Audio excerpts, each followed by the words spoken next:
Serious. What's your real ghost story? My Uncle Ben died when I was a kid. When he was first diagnosed, he moved in with my granny and she was his caretaker for a few years. I was really close to them both. He used to have this habit of sneaking out of his room at night to steal snacks and use the kitchen door to go out to the patio and sneak a cigarette, since he was supposed to be quitting. To reach the kitchen you had to go through the living room. And there was always a Walmart bag of empty cans to recycle hanging on the kitchen door knob. I always slept on the couch when I spent the night, and usually caught Uncle Ben sneaking out.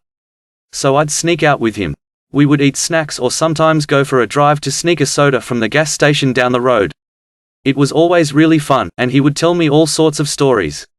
I'm pretty sure Granny knew, but it was fun to feel like I was breaking a rule. He was a genuinely kind, funny guy. When Benny passed, everyone was devastated. The house felt quiet without him. For several years after his death, Granny would swear to God Benny's ghost was in the house. Told all sorts of stories about hearing his voice, seeing him walking around. But no one else ever saw him. I think everyone just kinda assumed grief made Granny nuts. Benny's room was turned into a shrine. No one was allowed in there. Granny would get extremely upset if you so much as touched the door. A couple years passed and Granny still talked about Ben like he was there. No one really acknowledged it and it kinda became normal. I was 13 when I had my only weird experience in that house. I was watching TV in the living room one night. I was falling asleep, that stage where you are still vaguely aware you can hear stuff but your eyes feel heavy. I heard footsteps come down the hall. Then I felt a blanket being draped over me, up to my shoulders. It was just me and Granny in the house, so I didn't bother getting up. Just assumed Granny got up for something and covered me up in the process. But then the footsteps didn't go back down the hallway, towards Granny's room. Quietly, they walked into the kitchen. There was a brief pause, and then the big lock on the kitchen door clicked over. The kitchen door opened, its cans rattled in their bag, and then the door quietly clicked shut. That kitchen door had a very distinct noise and it was always loud. It was also a super heavy door that would kinda get stuck in the door frame. So it took a bit of effort to open and close it. I know I heard it. I got up to go see if Granny needed anything, but the kitchen light was off. Turned it on, the big lock on the kitchen door is still locked. And the bag of cans was perfectly still. The motion light on the patio was off. I unlocked the door, peeked out and didn't see anyone. The motion light came on as soon as I opened the door. Called out for Granny, got no reply. So I locked it back up and went down the hall to check on her. Peeked through her door and Granny is fast asleep in bed. Very obviously had not just walked through the kitchen. I checked all the doors and windows, everything was locked up tight. There was no one else in the house that could have moved my blanket or opened that kitchen door. I know I didn't imagine it, it was so distinct. And even if I dreamed the sound of the footsteps or the door, how did the blanket move? I distinctly felt it get pulled over me. I told Granny about it in the morning. She swears it was Uncle Ben doing his nightly routine. Maybe it was. Maybe it wasn't and I really did just have a very realistic dream. But I like to think it was Benny. I work in an old building. In the 80s or 90s, there was a bus crash with multiple fatalities, and instead of exhuming the bodies on the side of the road, they transported the bus to our building and turned it into a giant freezer. They exhumed the bodies inside.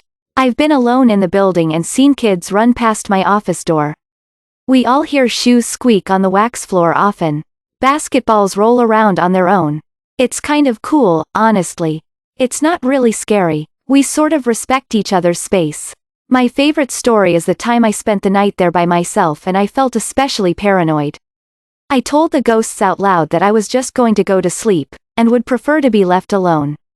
I woke up to pee and I heard a girl's voice very distinctly say, "Here he comes, let's leave." I know someone who survived the crash and I'd really like to talk with him about it, and maybe bring him in. But I also don't want to be insensitive to his trauma. Edit. Here's an article about this hole. This will explain what I mean by exhume in better detail. Also, snooping around or adding cameras is exactly the invasion of privacy we're trying to avoid with these ghosts. My great-grandma died in '92. My auntie got the phone call that night. The next morning, my then 3-year-old cousin came out of her room and sleepily mentioned, "Mama, Grandma Rose, the one who just died, visited me last night. She said to tell you that her hip doesn't hurt anymore." We started hearing knocks on the siding, second floor, as if someone was at the door. This followed loud banging in the basement every night.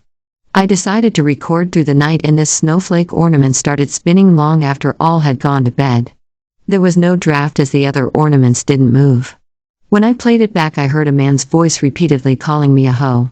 I still live there. My grandmother coming to me in a dream to tell me she died. I was in China at the time. When I called home, my family and girlfriend lied about it. The next night I had the same dream and called home to check in, but they lied again. I finally got my girlfriend to admit it.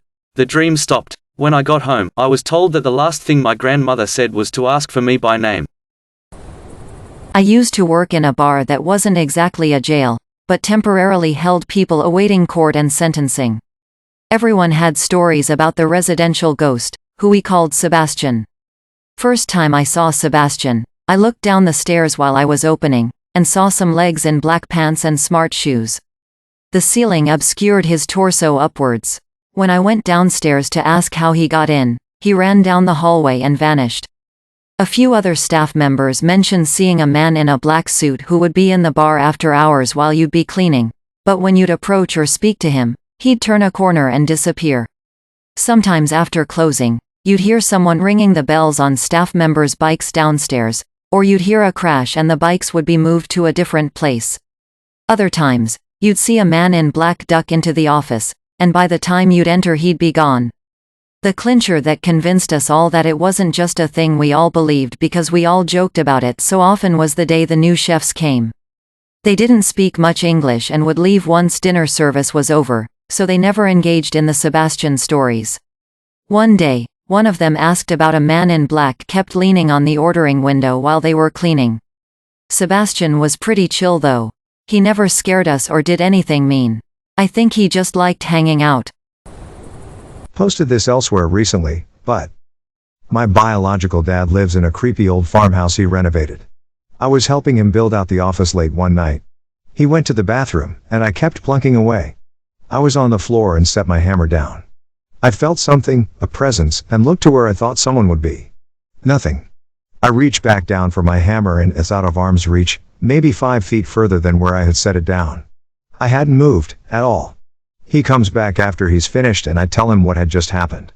He laughed and said, "The little girl must be playing with you." Little girl? What?